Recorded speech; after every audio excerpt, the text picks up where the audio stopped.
How would you express the changes in your music through the years?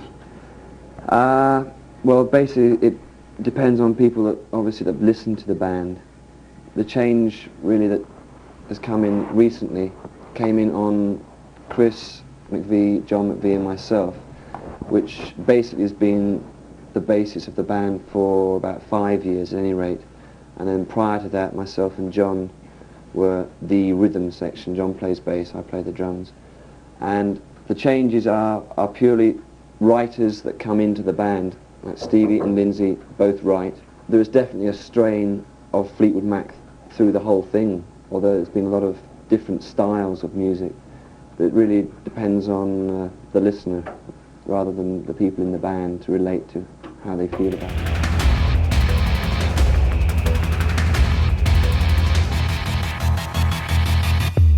What's happening, everybody? Trey here, and today at Reactions to the Classics, we're going to be talking all about Fleetwood Mac, one of the most popular groups of all time, honestly. And I think even today, as we sit here in 2023, one of the more accessible and well-known classic groups whenever you're talking about younger generations. They've had a lot of songs that have really bridged that gap and are still popular even to this day. And so I'm really excited to dive in and talk about them. So with that said, let's just get into the quick facts right here before I let you know 10 things I learned from going through their entire studio catalog discography. It was a very fun journey.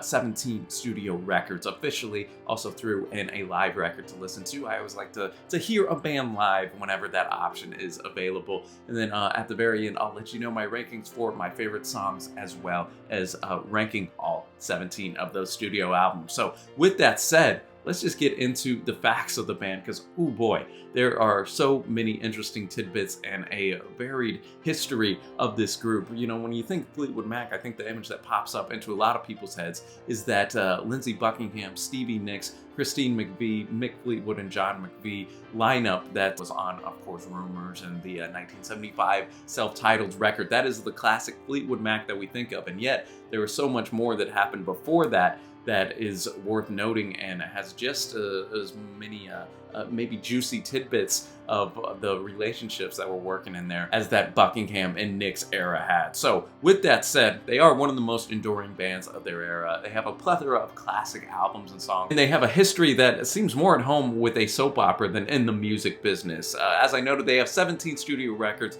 sold more than 120 million albums worldwide, were inducted into the Rock and Roll Hall of Fame in 1998. They were formed, though, all the way back in 1967 by Peter Green. Peter Green, he left another classic group from the day, John Mayall and the Blues Breakers, who you might know for Eric Clapton being in that group for a little bit. He went alongside drummer Mick Fleetwood and bassist John McVie. There are the rhythm section and, of course, the namesake for the band, Mick Fleetwood, John McVie, you know, two really of the only consistent members from all the way in this Peter Green era to the very end of the group. So that's just interesting to note as well. And hey, man, I guess whenever you are named after the group, you got to stick around, right? They added guitarist Jeremy Spencer, and thus the first of many lineups of the band were formed. They started as an English blues band that would sound so much different than those pop rock leanings that made the band so famous later on. They also brought in Christine Perfect as a session musician in '68 before she officially joined the group in 1970 after she married John McVie. Fleetwood then invited guitarist Danny Kerwin to join the band. He was only 18 years old at the time, so obviously saw the chops that he had back in 1968, and they scored their first #1 hit with Albatross. They left the blues label Blue Horizon and switched to Warner Brothers, who they were on to this very day with. In 1970, they shifted their blues bass sound that they had really cut their teeth with to more rock-oriented, and also saw the decline, unfortunately, of Peter Green's mental state here. That's attributed in hindsight to a couple bad trips with LSD, and he ended up quitting the band. So in 1971, we have another member leaving the group, Jeremy Spencer,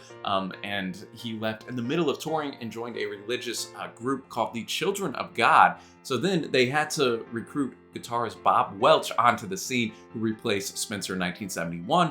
The group continued to gain traction in the United States here with their records Future, Games, and Bare Trees. Danny Kerwin, though, was fired in 1972, again in the middle of a tour, and they temporarily added Bob Weston on guitar and vocalist Dave Walker.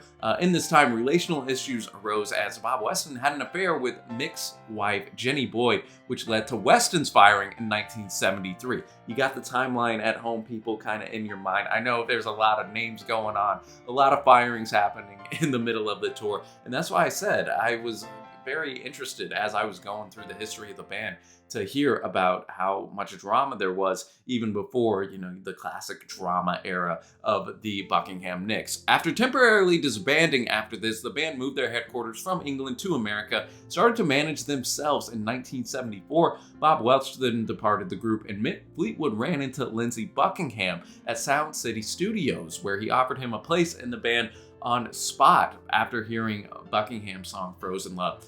Lindsey joined the group on the condition that his girlfriend at the time, of course Stevie Nicks, was going to be able to join the band as well. And the rest, they say, is history. Their 1975 self-titled record reached #1 in the US and started to propel the band into the stratosphere. During the success, the McVies divorced, as did Mick, and of course Nicks and Buckingham broke up. And what does that do? That tees up some more use of substances. Increased drug use happened, led to long nights in the studios where they cut then one of the biggest selling albums of all time. I'm of course talking about 1977's classic Rumours, which went to #1 on the charts and was there for 31 weeks, one of the longest times at #1 for a record to this day in the history of the Billboard 200. They followed this with a more experimental double record called Tusk in 1979 and the double platinum album Mirage in 82. And this time, Nicks, McVie, and Buckingham all also had pretty successful solo careers. Tango in the Night was the final record with this lineup, and it also had a lot of success.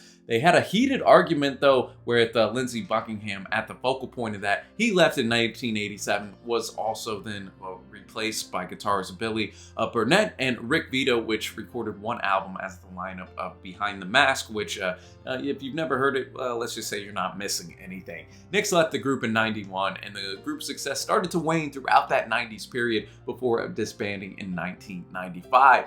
The Rumours lineup, though, reformed a couple years later, topped the chart with the live album The Dance. Their final album, in Say You Will, came out in 2003. Have toured off and on since then, and as I'm sitting here recording this, the great Christine McVie unfortunately passed away towards the end of last year, and so I know Mick Fleetwood has said that the band, for all intents and purposes, with her gone, is essentially done. We'll see, though, what happens in the future, but that is just a quick overview of the band. There on every one of their periods you could definitely dive deeper into, and hey, if some of that stuff sounded interesting, go do a little deep diving for yourself. But here are 10 things I learned after going through their catalog. So first off, one of the things I did learn was the musical styles were, of course, so different from Peter Green's Fleetwood Mac, that first record, so bluesy in that English blues style. Their next record, Mr. Wonderful, had a lot of the same, same sounds right there. Obviously, just so totally different than what they would go on to. But even with the Peter Green era, towards the end of the 60s, they started to lean a little bit more into psychedelic music. Then Play On, I think, really showcases that in a great way. And then, of course, you had the patented rock and pop blending on their self-titled 75 record, Rumours, and that whole Lindsey Buckingham and Stevie Nicks era. Next thing I learned is, speaking of Lindsey Buckingham, was really how integral he was to the group and their development. And I think he isn't appreciated enough due to him being sometimes a bit of an abrasive guy. And I really think Stevie Nicks is the most popular member of the group as it stands today, especially with younger generations. So I was really impressed with the way Buckingham was able to spearhead a lot of the creative ideas during that period together. And you notice when he left for that record in the 90s, the group suffered greatly with that Behind the Mask album, which in my opinion is by far their worst effort right there. His guitar solos are incredible, whether he's going electric, whether he's doing that classic finger-picking acoustic style. So throughout the 70s and 80s, that really just stood out to me. And his songwriting and lyricism is really, really impressive as well. So shout out Lindsey Buckingham on that. And next thing I learned, the pre-Buckingham Nicks history is just as interesting as the classic lineup. I mean, from Jeremy Spencer going to join what was viewed at that time, right? And I don't really know the ins and outs of it, but the really religious, some call it even like a cult-like Children of God, just in the middle of the tour, to Kerwin getting fired, same thing, to Bob Weston shooting his shot with Mick's wife. I mean, shoot, this could be a Netflix mini TV series just on the band.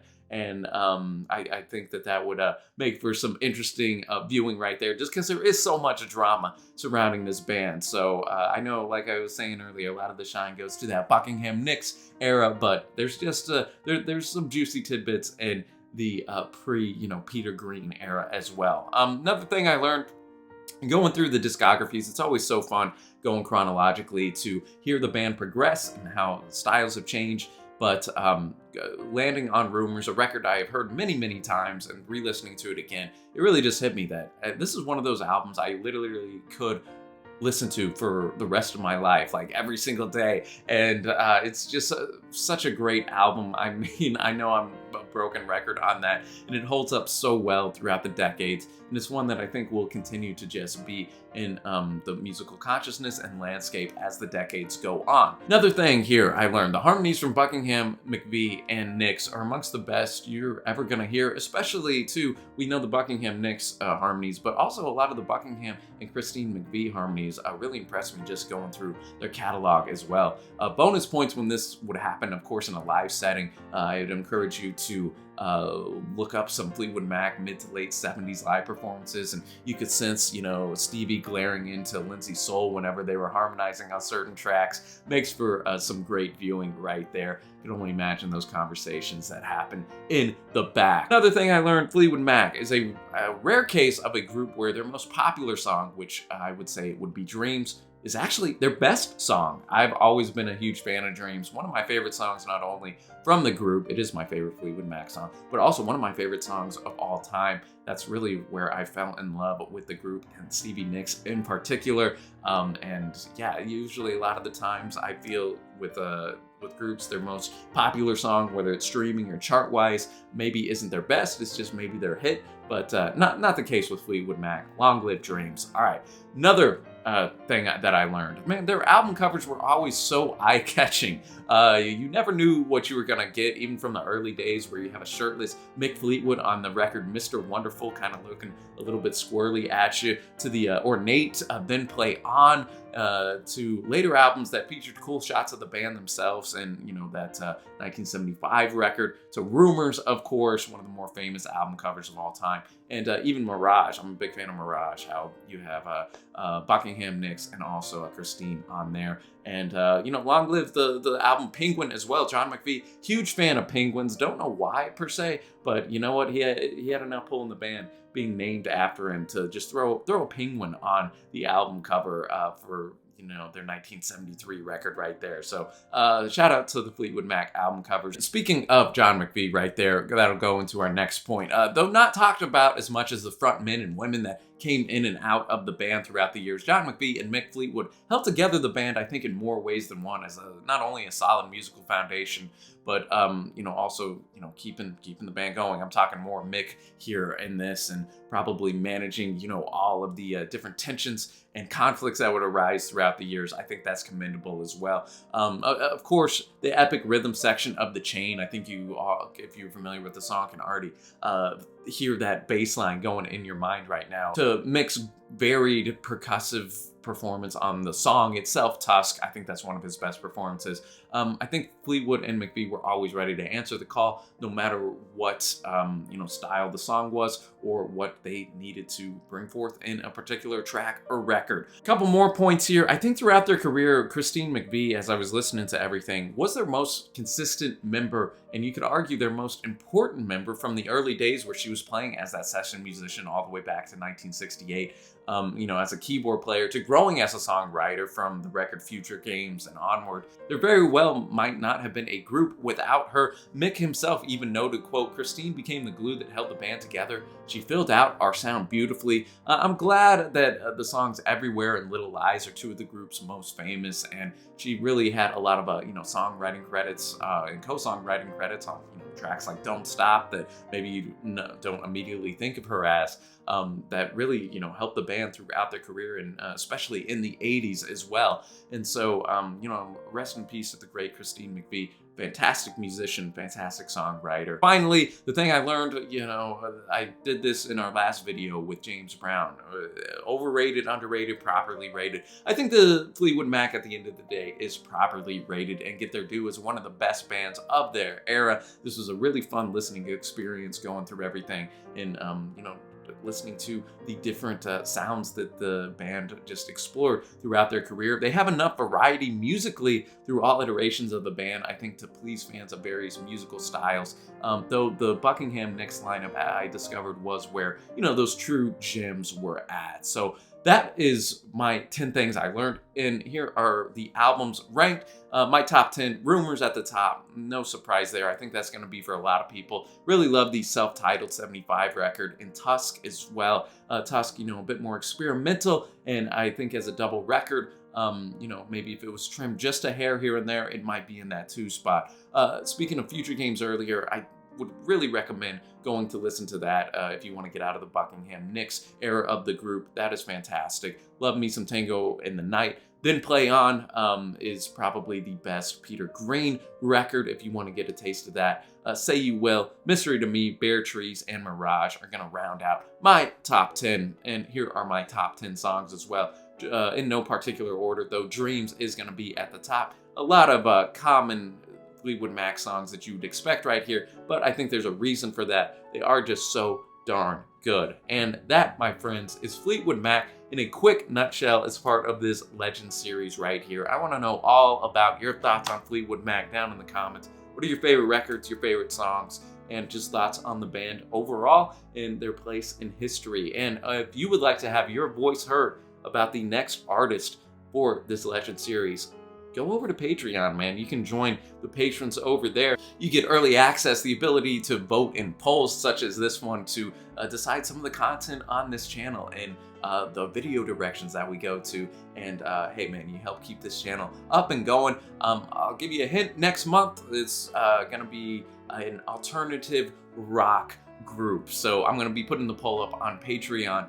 It will already be up by the time you are watching this video. Go over and get your vote in. It's going to be The Cure against REM. So going big yet again here. Excited to dive into those groups for next month. But that'll do it from us here today. Long live Fleetwood Mac. A very fun journey, a lot of quality records, both that are well known and also some hidden gems in there as well. And I also have my playlist of my Fleetwood Mac songs through the years, about 40 songs, some of the highlights from each of these records. If you want to go check that out, that'll also be in the playlist below. But that'll do it from me here today, ladies and gentlemen. So until next time, thanks for watching, happy listening, and I will see you